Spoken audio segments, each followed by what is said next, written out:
پانی پیتے ہوئے زریاب کی نظریں کندن کی طرف اٹھ گئیں۔ وہ بھی ایک گلاس میں پانی اونڈیل رہی تھی۔ وہ گلاس پر سے نظریں ہٹائے بغیر عجیب سی نگاہوں سے کندن کی طرف دیکھ رہی تھی۔ اسے اپنے دماغ میں چیونٹیاں سی رینگتی محسوس ہونے لگیں۔ روحوں کو کھانے پینے کی احتیاج نہیں ہوتی۔ کندن نے گلاس ہونٹوں سے ہٹا کر میز پر رکھ دیا۔ اس کے لبوں پر معنی خیز مسکراہٹ تھی۔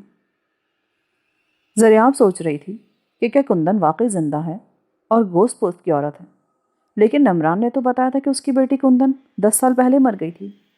مرے ہوئے انسان زندہ نہیں ہو سکتے۔ اگر یہ کندن کی روح نہیں تھی تو کون تھی؟ اس کی کوئی جڑواں بہن یا کوئی ہم شکل؟ لیکن وہ کندن کی بہن نہیں ہو سکتی تھی۔ نمران نے بتایا تھا کہ کندن اس کی اکلوتی بیٹی تھی۔ یہ کوئی اور تھی جو اس کی ہم شکل تھی۔ لو، میرا ہاتھ تھام کر دیکھو، تمہارے سارے خدشات دور ہو جائیں گے۔ کندن نے جیسے اس کے دماغ کو پڑھ لیا تھا۔ زریاب مخروطی انگلیوں والے اس خوبصورت ہاتھ کی طرف دیکھتی رہی۔ پھر وہ اپنا سیدھا ہاتھ آہستہ آہستہ آگے بڑھانے لگی۔ اس کے دل کی دھڑکن بڑھ گئی تھی۔ اس کا اندیشہ تھا کہ اگر اس نے کندن کے ہاتھ کا لمس محسوس نہ کیا تو کیا ہوگا۔ کندن نے مسکراتے ہوئے اپنا ہاتھ کچھ اور آگے بڑھا دیا۔ زریاب نے ڈرتے ڈرتے اس کی کنگلی کو چھوا۔ اس نے لمس محسوس کیا۔ پھر اس نے کندن کا پورا ہاتھ تھام لیا۔ بے اختیار اس کے منہ سے گہرا سانس نکل گیا۔ شکر ہے تمہاری غلط فہمی تو دور ہوئی، کندن نے مسکراتے ہوئے کہا۔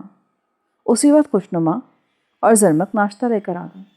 وہ خود بھی آمنے سامنے کرسیوں پر بیٹھ گئے۔ ناشتہ دیکھ کر زریاب کی بھوک چمک اٹھی۔ ناشتے کے دوران میں زیادہ تر خاموشی ہی رہی۔ ناشتے کے بعد خوشنما اور زرمک برتن اٹھا کر لے گئے تو کندن بھی زریاب کو اشارہ کرتے ہوئے اٹھ گئی۔ وہ دونوں ایک اور کمرے میں آ گئیں۔ کمرے کے فرش پر سرخ رنگ کی دری بچھی تھی۔ ایک دیوار کے ساتھ 2-3 فرشی کشن بھی پڑے تھے۔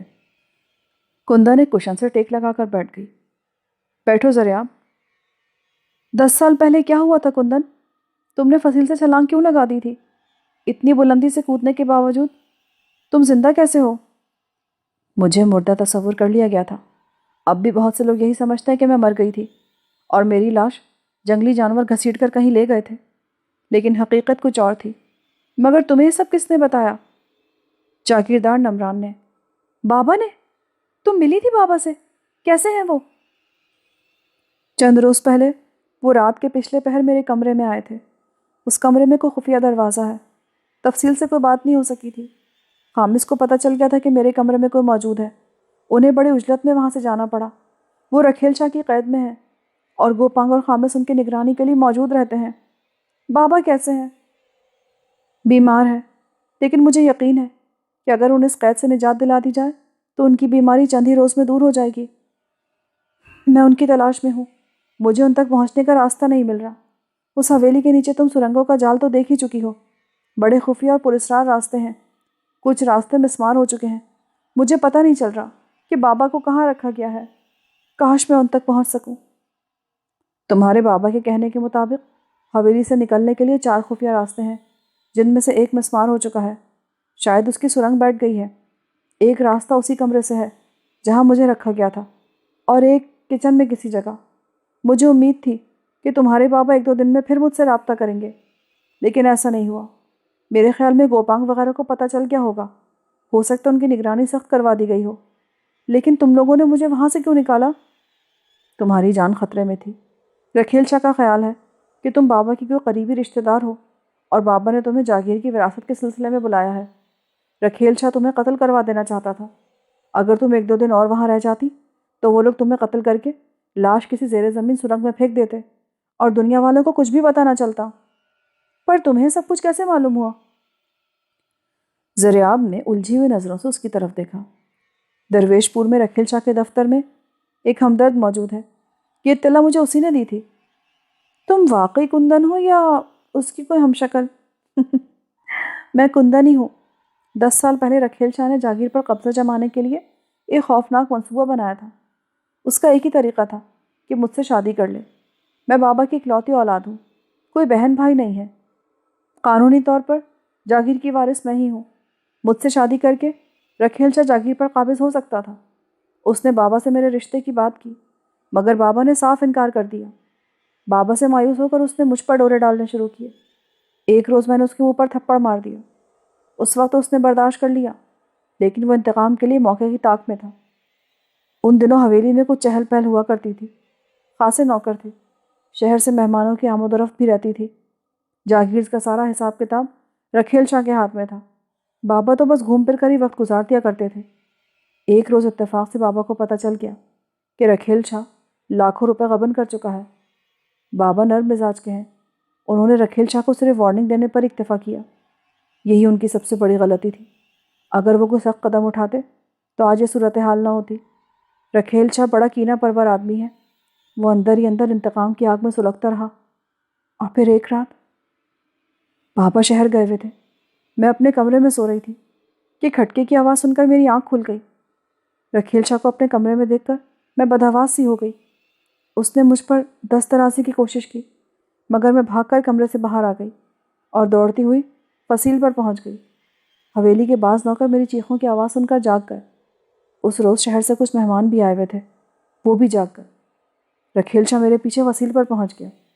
اس پر انتقام کا بھوت سوار تھا، لیکن اس سے پہلے کہ وہ مجھ تک پہنچتا میں نے فصیل سے چھلانگ لگا دی۔ میں درختوں کی شاخوں میں الجھتی ہوئی نیچے گری۔ مرنے سے بچ گئی تھی، لیکن کچھ چوٹیں آئی تھیں۔ میں خوف و دہشت سے بے ہوش ہو گئی۔ ہوش میں آنے پر میں نے اپنے آپ کو حویلی سے کئی میل دور کسانوں کی ایک چھوٹی سی بستی کے ایک مکان میں پایا۔ دراصل رزمک کا باپ میری چھلانگ لگانے سے تھوڑی دیر بعد ہی دوڑتا ہوا حویلی سے باہر آیا تھا۔ اس نے مجھے تلاش کر لیا اور بے ہوشی کی حالت میں اٹھا کر اس بستی میں لے آیا۔ بعد کی باتیں مجھے وقتاً فوقتاً رزمک کے والد تبریز سے معلوم ہوتی رہیں۔ بابا کو جب صورتحال کا پتہ چلا تو انہوں نے رکھیل شاہ کو جاگیر کی ملازمت سے نکال دیا۔ رکھیل شاہ بظاہر حویلی سے چلا گیا تھا، لیکن گوپانگ اور خامس جیسے اس کے گرگے حویلی میں موجود تھے۔ وہ رکھیل شاہ کو ایک ایک لمحے کی صورتحال سے باخبر رکھے تھے۔ بابا اور حویلی کے دوسرے لوگ یہی سمجھے کہ میں فصیل سے چھلانگ لگانے کے بعد ہلاک ہو گئی ہوں اور جنگلی جانور میری لاش گھسیٹ کر لے گئے ہیں۔ تبریز نے میرے بارے میں کسی کو نہیں بتایا کہ میں زندہ ہوں۔ اس نے بابا کو بھی اس راز سے آگاہ نہیں کیا۔ بابا ان دنوں رکھیل شاہ کی وجہ سے شدید ذہنی دباؤ میں تھے۔ رکھیل شاہ نے گوپانگ اور خامس کے ذریعے بابا کو اپنی سازشوں کے جال میں پھنسا رکھا تھا۔ حویلی میں چند ملازم بابا کے وفادار بھی تھے۔ رکھیل شاہ اپنے گرگوں کے ذریعے ایک ایک کر کے انہیں ختم کرواتا رہا۔ تبریز اپنے بیٹے رزمق اور بیٹی خوشنما کو حویلی سے نکال کر کسانوں کی اس بستی میں منتقل ہو گیا جہاں میں تھی۔ بابا عملی طور پر قیدی بن کر رہ گئے۔ وہ چاروں طرف سے سازشوں میں گھرے ہوئے تھے۔ وہ جہاں بھی جاتے گوپانگ اور خامس ان کے ہمراہ ہوتے۔ وہ ہر وقت سائے کی طرح ان کے ساتھ لگے رہتے تھے۔ وہ بابا کو کسی سے تنہائی میں بات کرنے یا ملنے کا موقع نہیں دیتے تھے۔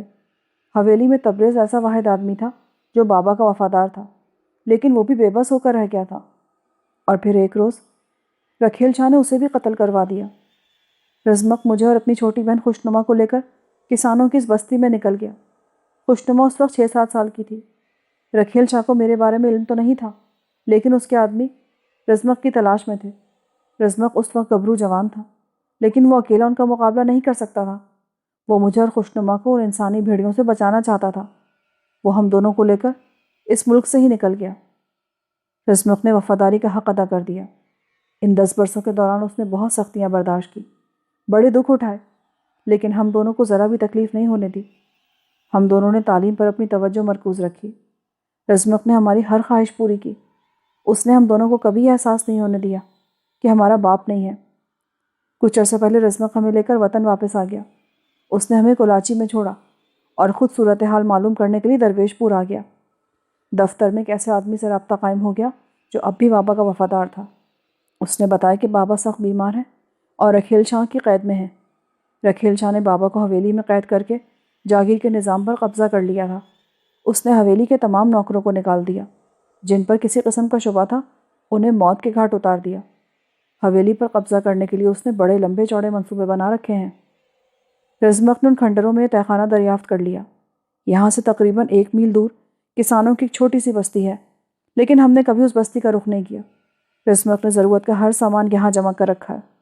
ہم کبھی کبھی شہر سے آ کر یہاں پڑاؤ کر لیتے ہیں اور یہیں سے ایک طویل فاصلہ طے کر کے میں حویلی میں داخل ہو کر بابا کو تلاش کرنے کی کوشش کرتی ہوں۔ مجھے حویلی کے تمام خفیہ راستوں کا پوری طرح علم نہیں ہے۔ جو راستے معلوم ہیں ان کے ذریعے بابا کو تلاش کرنے کی کوشش کرتی رہتی ہوں، لیکن ابھی تک کامیابی نہیں ہو سکی۔ پھر درویش پور کے دفتر میں بابا کے اسی وفادار سے تمہارے بارے میں پتہ چلا۔ انہیں یہ بھی پتہ چل گیا تھا کہ بابا نے تمہارے نام خط ڈاکٹر کے ذریعے پوسٹ کروایا تھا۔ انہوں نے ڈاکٹر کو بھی درویش پور میں اس طرح قتل کروا دیا کہ اس کی موت کو ایک حادثہ ہی سمجھا گیا۔ ہمارے آدمی کے بیان کے مطابق رکھیل شاہ کو شبہ ہے کہ تم بابا کی کوئی عزیز ہو اور بابا نے تمہیں جاگیر کی وراثت کے لیے بلایا ہے۔ کل ہی اطلاع ملی تھی کہ رکھیل شاہ نے تمہیں بھی راستے سے ہٹانے کا فیصلہ کر لیا ہے۔ وہ 1-2 دن کے اندر اندر تمہیں قتل کر دیتے، اسی لیے میں نے تمہیں حویلی سے نکالنے کا فیصلہ کیا تھا۔ رزمک اور سدھو تمہیں وہاں سے نکالنے کے لیے گئے تھے۔ سدھو بیچارہ اپنی جان سے ہاتھ دھو بیٹھا۔ وہ بہت اچھا آدمی تھا، مجھے اس کی موت کا بہت دکھ ہوا۔ کیا تم لوگوں نے مجھے حویلی سے نکال کر غلطی نہیں کی؟ تمہارے بابا سے میری ایک ملاقات ہو چکی تھی، میں حویلی میں رہ کر ان کی مدد کر سکتی تھی۔ ہاں، پر تمہاری جان کو خطرہ تھا۔ ہم یہاں رہ کر بھی بابا کی مدد کر سکتے ہیں۔ ویسے بابا سے تم نے کس کمرے میں ملاقات کی تھی؟ زریاب چند لمحے سوچتی رہی، پھر اسے سمجھانے لگی کہ وہ کون سا کمرہ تھا جہاں نمران نے اس سے ملاقات کی تھی۔ ٹھیک ہے، 1-2 دن تک حویلی کا رخ کرنا خطرے سے خالی نہیں ہوگا۔ گوپانگ اور خامس کی بھاگ دوڑ ختم ہو جائے تو ہم حویلی میں داخل ہو کر بابا تک پہنچنے کی کوشش کریں گے۔ تمہارے بابا نے بتایا تھا کہ ان کے پاس اس خاندان کے بارے میں کچھ قدیم دستاویزات موجود ہیں۔ کیا تم اس بارے میں کچھ جانتی ہو؟ بابا بھی یہی چاہتے تھے کہ اس خاندان کی تاریخ مرتب کی جائے۔ اس سلسلے میں انہوں نے کچھ عرصہ کام بھی کیا تھا، لیکن پھر رکھیل شاہ کی سازشوں کا سلسلہ شروع ہو گیا اور وہ کام ادھورا رہ گیا۔ ان کے پاس یقیناً ایسی دستاویزات ہوں گی جو وہ تمہارے حوالے کرنا چاہتے ہیں۔ زریاب کچھ کہنا چاہتی تھی کہ رزمک کمرے میں داخل ہوا اور کندن کی طرف دیکھتے ہوئے بولا، وہ لوگ کھنڈر میں پہنچ چکے ہیں۔ یہاں آنے سے پہلے وہ کسانوں کی بستی کی طرف گئے تھے۔ تم بھی آؤ میرے ساتھ۔ کندن زریاب کو اشارہ کرتے ہوئے اٹھ گئی۔ وہ کمرے سے نکل کر بڑے ہال میں سے ہوتے ہوئے سرنگوں میں ایک ایسی جگہ پہنچ گئے جہاں ایک تنگ سی جگہ پر اوپر کی طرف گول سیڑھیاں تھیں۔ یوں لگتا تھا جیسے وہ کسی گہرے کنویں میں ہوں۔ رزمک نے ٹارچ کی روشنی سے اشارہ کیا۔ کندن سیڑھیاں چڑھنے لگی۔ سب سے آخر میں رزمک تھا، جو ہاتھ ایک طرف کو نکالے انہیں ٹارچ سے روشنی دکھا رہا تھا۔ سیڑھیاں دیوار کے ساتھ ساتھ گولائی میں بنی ہوئی تھیں۔ آخری سیڑھی پر زریاب کندن کے قریب رک گئی۔ اوپر آتے ہوئے زریاب نے ایک بات نوٹ کی تھی کہ سیڑھیوں کے ساتھ ساتھ کہیں کہیں دیوار میں سوراخ تھے۔ جو سوراخ سورج کے رخ پر تھے، وہاں سے دھوپ کی کرنیں بھی روشن لکیر کی طرح اندر آ رہی تھیں۔ رزمک نے مڑ کر ہونٹوں پر انگلی رکھی اور پھر ایک سوراخ کی طرف اشارہ کیا۔ زریاب اس سوراخ سے باہر جھانکنے لگی۔ اس کے ساتھ ہی اس کا دل اچھل کر حلق میں آ گیا۔ تقریباً 20 گز دور کھنڈروں میں گوپانگ گھوڑے پر بیٹھا ادھر ادھر دیکھ رہا تھا۔ اس نے ایک ہاتھ سے گھوڑے کی لگام تھام رکھی تھی اور دوسرے ہاتھ میں شارٹ گن سنبھال رکھی تھی۔ آس پاس کا منظر دیکھ کر زریاب کو یہ سمجھنے میں دیر نہ لگی کہ جس کنویں کے اندر گول سیڑھیوں پر وہ کھڑی تھی وہ دراصل وہی مینار تھا جسے وہ باہر سے بھی دیکھ چکی تھی، اور باہر سے اسے مینار میں داخلے کا کوئی راستہ نظر نہیں آیا تھا۔ یہ ایک طرح کا واچ ٹاور تھا۔ جس زمانے میں یہ عمارت آباد ہوگی اس وقت اس واچ ٹاور کے ذریعے آس پاس نگاہ رکھی جاتی ہوگی۔ زریاب نے مڑ کر کندن کی طرف دیکھا۔ وہ ایک سوراخ سے جھانک رہی تھی۔ گھوڑے کے قدموں کی آواز سن کر زریاب نے پھر سوراخ سے آنکھ لگا دی۔ اس بار باہر کا منظر دیکھ کر اسے سینے میں اپنا دل ڈوبتا محسوس ہونے لگا۔ خامس ایک سیاہ گھوڑے پر سوار ایک شکستہ دیوار کی آڑ سے نکل کر سامنے آ رہا تھا۔ اس کے بھی ایک ہاتھ میں شارٹ گن تھی۔ سب سے خوفناک منظر یہ تھا کہ گھوڑے کے پیچھے تقریباً 10 قدم کے فاصلے پر ایک ادھیڑ عمر آدمی زمین پر گرا ہوا تھا۔ اس کے دونوں ہاتھ رسی میں بندھے ہوئے تھے اور رسی کا دوسرا سرا گھوڑے کے زین سے بندھا ہوا تھا۔ وہ کوئی کسان تھا۔ اس کی عمر 45 کے لگ بھگ رہی ہوگی۔ میلی سی شلوار اور پھٹی ہوئی قمیض۔ اس کی پیشانی اور چہرہ خون آلود تھا۔ خامس گوپانگ کے قریب آ کر رک گیا۔ وہ دونوں ادھر ادھر دیکھتے رہے۔ پھر خامس نے شارٹ گن کا رخ اوپر کر کے ٹریگر دبا دیا۔ ویرانہ فائر کی آواز سے گونج اٹھا۔ گوپانگ نے خامس کو اشارہ کیا اور گھوڑے کی لگام کو ہلکا سا جھٹکا دے کر ڈھیلا چھوڑ دیا۔ گھوڑا اشارہ پا کر حرکت میں آ گیا۔ گھوڑے کے پیچھے بندھا آدمی اٹھ کر گھوڑے کے پیچھے پیچھے دوڑنے لگا۔ چند منٹ بعد وہ شکستہ دیواروں کے پیچھے اوجھل ہو گئے۔ یہ کون تھا؟ زریاب نے کندن کی طرف دیکھتے ہوئے پوچھا۔ یہاں سے تقریباً 1 میل کی دوری پر واقع کسانوں کی بستی کا چودھری حرمت علی۔ یہ لوگ انسان نہیں، واقعی درندے ہیں۔ وہ اسے زندہ نہیں چھوڑیں گے۔ لیکن کیا وہ اس تہہ خانے کے بارے میں جانتا ہے؟ نہیں، بستی کے کسی باسی کو اس تہہ خانے کا علم نہیں ہے، لیکن وہ چودھری حرمت کو گھوڑے کے پیچھے باندھ کر لے گئے ہیں۔ وہ حویلی میں لے جا کر اس پر مزید ظلم کریں گے، لیکن یہ ظلم انہیں بہت مہنگا پڑے گا۔ انہیں خون کے ایک قطرے کا حساب دینا ہوگا۔ رزمق نے کہا، یہ لوگ تمہاری تلاش میں کونا کونا چھان ماریں گے جاگیر کا۔ اب تم ان کے لیے پہلے سے زیادہ اہم ہو گئی ہو سکتا ہے درویش پور سے کچھ اور آدمی منگوا لیں۔ تم ان کے بہت سے راز جان چکی ہو زریاب، اور غالباً پہلی ہستی ہو جو حویلی سے نکلنے میں کامیاب ہوئی ہے۔ تمہاری زندگی ان کے لیے موت ہے۔ وہ تمہیں ہر قیمت پر تلاش کر کے ختم کرنے کی کوشش کریں گے۔ میرا خیال ہے انہیں میری تلاش میں زیادہ بھاگ دوڑ نہیں کرنا پڑے گی۔ زریاب نے کہا، کیا مطلب؟ کندن چونک گئی۔ میں آج رات حویلی میں واپس جاؤں گی۔ تمہارا دماغ تو خراب نہیں ہو کیا؟ یعنی سب کچھ جانتے ہوئے بھی تم موت کے منہ میں چھلانگ لگانا چاہتی ہو؟ تم شاید بھول رہی ہو کندن کہ تمہارا باپ بھی حویلی میں انہی کے رحم و کرم پر ہے۔ کندن چند لمحے عجیب سی نظروں سے اسے دیکھتی رہی۔ تم حرمت چودھری کی حالت دیکھ کر جذباتی ہو رہی ہو۔ چلو آرام سے بیٹھ کر بات کریں۔ وہ لوگ مینار سے اتر کر دوبارہ اسی کمرے میں آ گئے۔ تھوڑی دیر بعد خوشنما بھی آ گئی۔ کندن اور رزمق زریاب کو سمجھانے کی کوشش کر رہے تھے کہ ان حالات میں حویلی کا رخ کرنا خودکشی کے مترادف ہوگا، لیکن زریاب کا موقف یہ تھا کہ حویلی میں داخل ہونے کا یہی بہترین موقع ہے۔ خامس اور گوپانگ اکیلے ہوں گے۔ اگر ان سے سامنا ہو گیا تو ان دونوں سے نمٹا جا سکتا ہے، لیکن اگر انہوں نے درویش پور سے مزید آدمی بلوا لیے تو پھر حویلی کا رخ کرنا خطرناک ہوگا۔ وہ دیر تک بحث کرتے رہے۔ بالآخر جب زریاب نے یہ دھمکی دی کہ اگر ان میں سے کوئی جانے کو تیار نہ ہوا تو وہ اکیلی بھی چلی جائے گی، تو رزمق نے اس کی طرف دیکھتے ہوئے کہا، نہیں، تم اکیلی نہیں جاؤ گی، میں بھی ساتھ چلوں گا۔ پھر تو میں بھی پیچھے نہیں رہ سکتی، کندن نے کہا، اور بالآخر یہ طے پایا کہ شام کا اندھیرا پھیلتے ہی وہ تینوں یہاں سے نکل چلیں گے اور خوشنما کو بستی میں چھوڑ دیا جائے گا۔ کیا بستی کے لوگ قابل اعتماد ہیں؟ زریاب نے پوچھا۔ وہ آقا کے وفادار ہیں۔ جاگیر کا ہر کسان جانتا ہے کہ رکھیل شاہ جاگیر پر قبضہ کرنے کے لیے آقا کے خلاف سازشیں کر رہا ہے۔ وہ بہت ظالم اور سفاک آدمی ہے۔ ان سے اناج کا ایک ایک دانہ چھین کر لے جاتا ہے۔ سال بھر چلچلاتی دھوپ میں محنت و مشقت کرنے والے یہ لوگ فاقہ کشی پر مجبور ہیں۔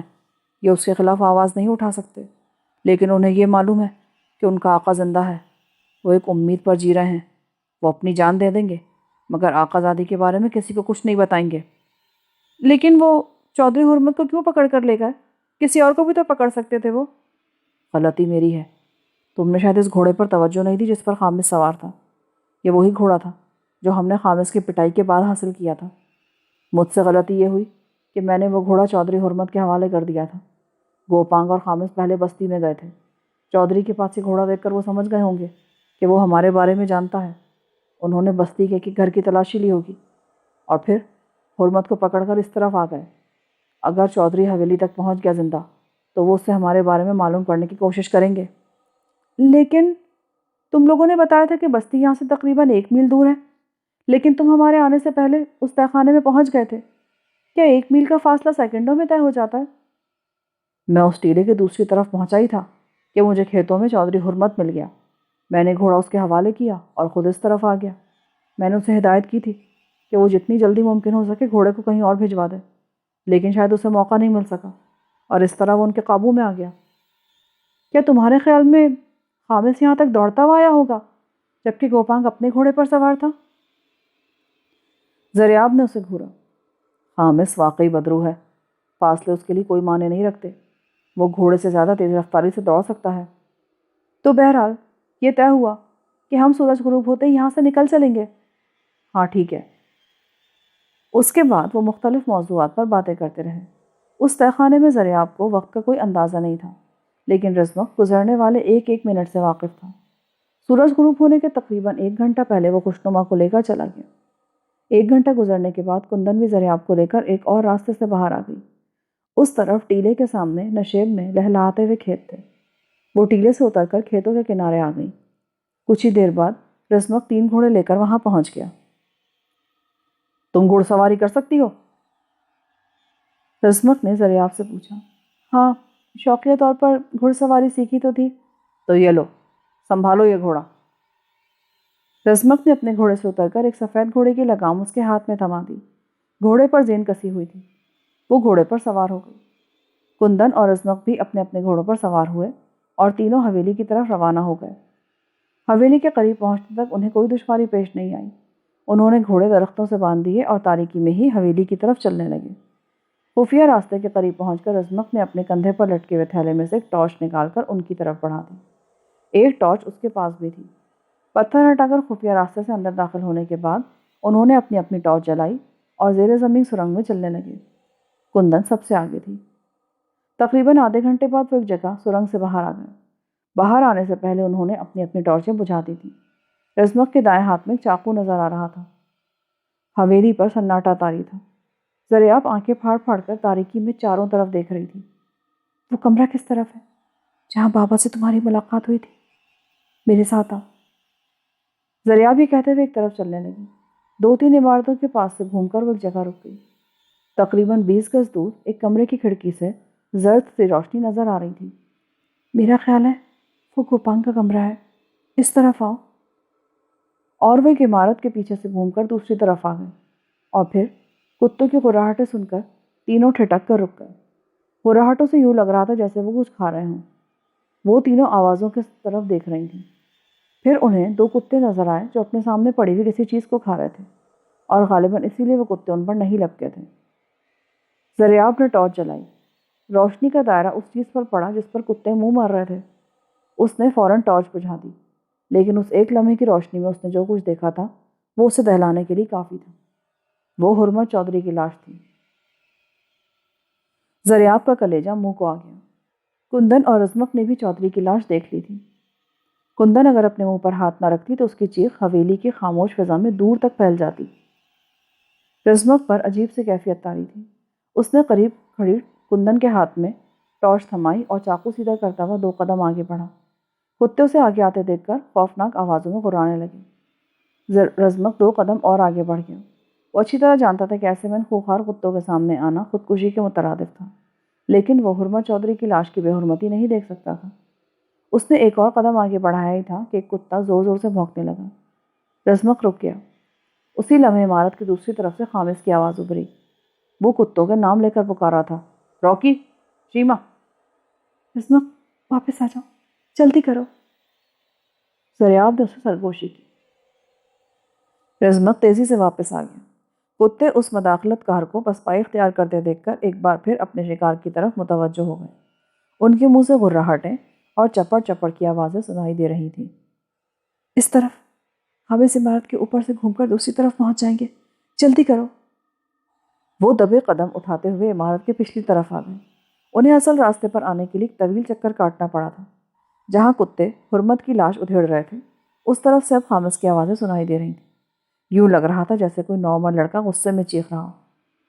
اس بدرو کو شاید حویلی میں ہماری موجودگی کا علم ہو گیا ہے، اس طرف آ جاؤ، زریاب نے کہا۔ یہ حویلی اگرچہ رزمک اور کندن کی دیکھی بھالی تھی، لیکن اس وقت زریاب ان کی رہنمائی کر رہی تھی، کیونکہ زریاب ہی اس کمرے سے واقف تھی جہاں نمران اس سے ملاقات کے لیے آیا تھا، لیکن تاریکی اور کسی اور سمت سے آنے کی وجہ سے غالباً وہ راستے کے بارے میں کنفیوز ہو رہی تھی۔ لیکن بالآخر اس نے وہ راستہ تلاش کر ہی لیا۔ وہ سامنے والے بلاک میں ہے وہ کمرہ۔ وہ تینوں سائبان سے نکل کر کھلی جگہ پر آ گئے اور تیز تیز قدم اٹھاتے ہوئے سامنے والے بلاک کی طرف چلنے لگے۔ برآمدے میں پہنچ کر وہ ایک لمحے کو رکے، پھر تیز تیز قدم اٹھاتے ہوئے آگے بڑھنے لگے۔ یہ کمرہ ہے۔ زریاب نے دروازے کی طرف اشارہ کیا اور آگے بڑھ کر ہاتھ کے دباؤ سے دروازہ کھول دیا۔ وہ تینوں اندر داخل ہو گئے۔ کمرے میں گہری تاریکی تھی۔ رزمک نے دروازہ بھیڑ دیا۔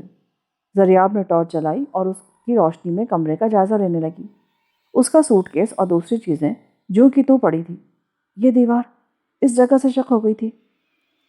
اس نے دیوار پر ٹارچ ڈالتے ہوئے کہا، اور واپس جانے کے لیے نمران نے اس جگہ کہیں پیر سے دباؤ ڈالا تھا۔ کندن آگے آ گئی اور فرش کے قریب دیوار کے مختلف حصوں پر پیر ڈالنے لگی۔ بالآخر ایک جگہ دباؤ پڑتے ہی دیوار میں ایک رخنہ سا پیدا ہوا اور پھر دیوار شک ہوتی چلی گئی۔ ان تینوں نے ایک دوسرے کی طرف دیکھا۔ کندن کے ہونٹوں پر خفیف سی مسکراہٹ تھی۔ آمس، کسی نے پکارا۔ آواز سن کر وہ تینوں اچھل پڑے۔ یہ گوپانگ کی آواز تھی جو برآمدے کی طرف سے سنائی دی تھی۔ خامس، ادھر آؤ جلدی۔ اس کے ساتھ ہی برآمدے میں بھاری قدموں کی آواز سنائی دینے لگی۔ گوپانگ تیز تیز قدم اٹھاتا ہوا اسی طرف آ رہا تھا۔ زریاب نے ٹارچ بجھا دی۔ وہ کندن کو دھکیلتی ہوئی دیوار کے خلا میں داخل ہو گئی۔ اس کے فوراً بعد رسمک بھی اندر داخل ہو گیا، لیکن وہ خلا بند نہیں ہو رہا تھا۔ اندر سے اس خفیہ راستے کو کھولنے اور بند کرنے کا میکینزم کسی کو بھی معلوم نہیں تھا۔ کندن اور زریاب تیزی سے فرش اور دیواروں کو ٹٹول رہی تھی۔ قدموں کی آواز اب بہت قریب پہنچ گئی تھی۔ گوپانگ اکیلا تھا۔ رسمک نے کندن کے کان میں سرگوشی کی اور دیوار کے خلا سے نکل کر دروازے کے پیچھے کھڑا ہو گیا۔ چند سیکنڈ بعد دروازہ دھڑ سے کھلا۔ گوپانگ اندر داخل ہوئے۔ رسمک نے بڑی تیزی سے آگے بڑھ کر اپنا بازو اس کی گردن پر لپیٹ دیا۔ گوپانگ اچانک افتاد سے گھبرا گیا۔ وہ اپنی گردن چھڑانے کی کوشش کرنے لگا، مگر رسمک کی گرفت کافی مضبوط تھی۔ وہ اس کی گردن کو زور زور سے جھٹکے دے رہا تھا۔ گوپانگ کو سینے میں سانس رکتا محسوس ہو رہا تھا۔ رسمک نے اسے ایک اور زوردار جھٹکا دیا۔ گوپانگ اس کی باہوں میں جھول گیا۔ رسمک نے اسے فرش پر پھینکا اور چاقو والا ہاتھ بلند کیا۔ اسی لمحے کندن کی سرگوشی اس کی سماعت سے ٹکرائی۔ میکینزم مل گیا، آ جاؤ جلدی، ہری اپ۔ رسمک گوپانگ کے سینے پر وار کرنا ہی چاہتا تھا کہ باہر سے خامس کی آواز سنائی دی۔ گوپانگ، کہاں ہو؟ گوپانگ ہوش میں ہوتا تو ضرور جواب دیتا، مگر رسمک نے اس کا ٹیٹوا دبا دیا تھا اور وہ دنیا و مافیہ سے غافل ہو گیا تھا۔ خامس کی آواز سن کر رسمک جلدی سے اٹھ کے دیوار کی خلا کی طرف دوڑا۔ کندن نے ہاتھ پکڑ کر اسے اندر کھینچ لیا اور پیر سے فرش پر ایک جگہ دباؤ ڈال دیا۔ دیوار سلائڈنگ ڈور کی طرح آہستہ آہستہ بلند ہونے لگی۔ ابھی 1 انچ کا خلا باقی تھا کہ خامس دوڑتا ہوا کمرے میں داخل ہوا۔ اندر داخل ہوتے وہ فرش پر بے ہوش پڑے ہوئے گوپانگ سے ٹکرا گیا۔ اس کے منہ سے چیخ نکل گئی۔ ٹھیک اسی لمحے دیوار کی خلا پوری طرح بند ہو گئی۔ کندن نے ٹارچ چلائی اور اس کی روشنی میں جائزہ لینے لگی۔ یہ تنگ سی سرنگ تھی۔ 2 آدمی بمشکل پہلو بہ پہلو چل سکتے تھے۔ دائیں طرف یہ سرنگ نشیب کی طرف چلی گئی تھی۔ کندن نے انہیں اشارہ کیا اور سرنگ کی ڈھلان پر اترنے لگی۔ تقریباً 20 گز تک سرنگ مسلسل نشیب کی طرف چلی گئی، پھر ہموار ہو گئی، لیکن یہاں سے سرنگ 2 حصوں میں تقسیم ہو گئی۔ وہ رک گئے۔ مجھے یقین ہے کہ انہی میں سے کوئی ایک راستہ ہمیں بابا تک لے جائے گا۔ رسمک، تم اس طرف جاؤ، میں اور زریاب اس طرف دیکھتی ہیں۔ جو بھی بابا تک پہنچ جائے وہ دوبارہ ایسی جگہ آ کر ٹارچ کی روشنی سے اشارہ کر دے گا۔ ٹھیک ہے، میں اس طرف جا رہا ہوں۔ چلو زریاب، ہم بھی چلیں۔ زریاب کندن سے آگے تھی۔ وہ دوسری سرنگ میں داخل ہو گئی۔ کندن اس کے پیچھے تھی۔ پیچ و خم کھاتی ہوئی یہ سرنگ شیطان کی آنت کی طرح طویل ثابت ہوئی۔ زریاب کندن سے تقریباً 10 قدم آگے تھی۔ اچانک کندن چلتے چلتے رک گئی۔ اسے یوں لگا جیسے اس کے آگے کوئی چیز گری ہو۔ وہ ٹارچ کی روشنی میں ادھر ادھر دیکھنے لگی۔ روشنی کا دائرہ سرنگ کی کچی دیواروں پر رینگتا ہوا چھت پر پہنچ گیا۔ اس کے ساتھ ہی کندن کا دل اچھل کر حلق میں آ گیا۔ چھت بھی کچی تھی اور مٹی نیچے گر رہی تھی۔ زریاب، واپس آ جاؤ، جلدی کرو، سرنگ کی چھت بیٹھ رہی ہے۔ اس دوران میں زریاب اس سے 15 قدم آگے نکل چکی تھی۔ اس نے گردن گھما کر دیکھا۔ اس کے اور کندن کے درمیان چھت سے مٹی تیزی سے گر رہی تھی۔ وہ واپس پلٹی، لیکن ابھی وہ چند قدم دور ہی تھی کہ اس جگہ سے چھت بیٹھ گئی جہاں سے مٹی گری تھی۔ زریاب کے منہ سے خوفناک چیخ نکلی۔ وہ پلٹ کر تیزی سے مخالف سمت میں دوڑ پڑی۔ دوڑتے ہوئے اس نے کندن کی چیخ بھی سنی تھی۔ پھر سناٹا چھا گیا۔ زریاب کئی گز دور جا کر رک گئی۔ اس نے پیچھے مڑ کر ٹارچ کی روشنی میں دیکھا۔ اس کے ساتھ ہی اسے سینے میں اپنا سانس رکتا محسوس ہونے لگا۔ سرنگ بند ہو گئی تھی اور واپسی کا راستہ مسدود ہو چکا تھا۔ وہ چند لمحے اپنی جگہ پر خاموش اور بے حس و حرکت کھڑی رہی، پھر زور زور سے چیخنے لگی۔ وہ کندن کو پکار رہی تھی، مگر اسے کوئی جواب نہیں مل رہا تھا۔ زریاب نے ٹارچ ایک طرف زمین پر رکھی اور دونوں ہاتھوں سے مٹی ہٹانے لگی۔ وہ بری طرح ہانپ گئی تھی۔ اس کا جسم پسینے میں شرابور ہو گیا تھا، لیکن چند کلومیٹر سے زیادہ مٹی وہ نہیں ہٹا سکی۔ وہ ایک طرف کھڑی ہو کر ہانپنے لگی۔ اس کے چہرے پر خوف کے سائے گہرے ہوتے جا رہے تھے۔ وہ متوحش نگاہوں سے مٹی کے اس انبار کو دیکھ رہی تھی جس نے راستہ بند کر دیا تھا۔ اس نے ٹارچ اٹھائی اور اس کی روشنی میں آگے کی طرف بڑھنے لگی۔ وہ جان چکی تھی کہ مٹی ہٹا کر راستہ بنانا اس کے لیے ممکن نہیں تھا۔ اسے سرنگ میں آگے جا کر راستہ تلاش کرنا چاہیے، لیکن اسی کے ساتھ وہ یہ سوچ کر کانپ کے رہ گئی کہ اگر باہر نکلنے کا راستہ نہ ملا تو وہ انہی سرنگوں میں ایڑیاں رگڑ رگڑ کر مر جائے گی۔ اسے بہرحال ایک امید یہ بھی تھی کہ کندن اور رزمک بھی سرنگ میں ہی موجود تھے۔ ہو سکتا ہے کوئی ایسی سرنگ ہو جو ان لوگوں کو ایک دوسرے سے ملا دے۔ وہ سرنگ میں آگے کی طرف چلنے لگی۔ تقریباً 20 گز کے بعد سرنگ بائیں طرف مڑ گئی۔ زریاب جیسے ہی اس طرف مڑی، وہ ٹھٹک کر رک گئی۔ اسے یوں لگا جیسے کوئی اس کا نام لے کر پکار رہا ہے۔ آواز مردانہ تھی۔ وہ پوری توجہ سے اس آواز کو سننے کی کوشش کرنے لگی، لیکن آواز دوبارہ سنائی نہیں دی۔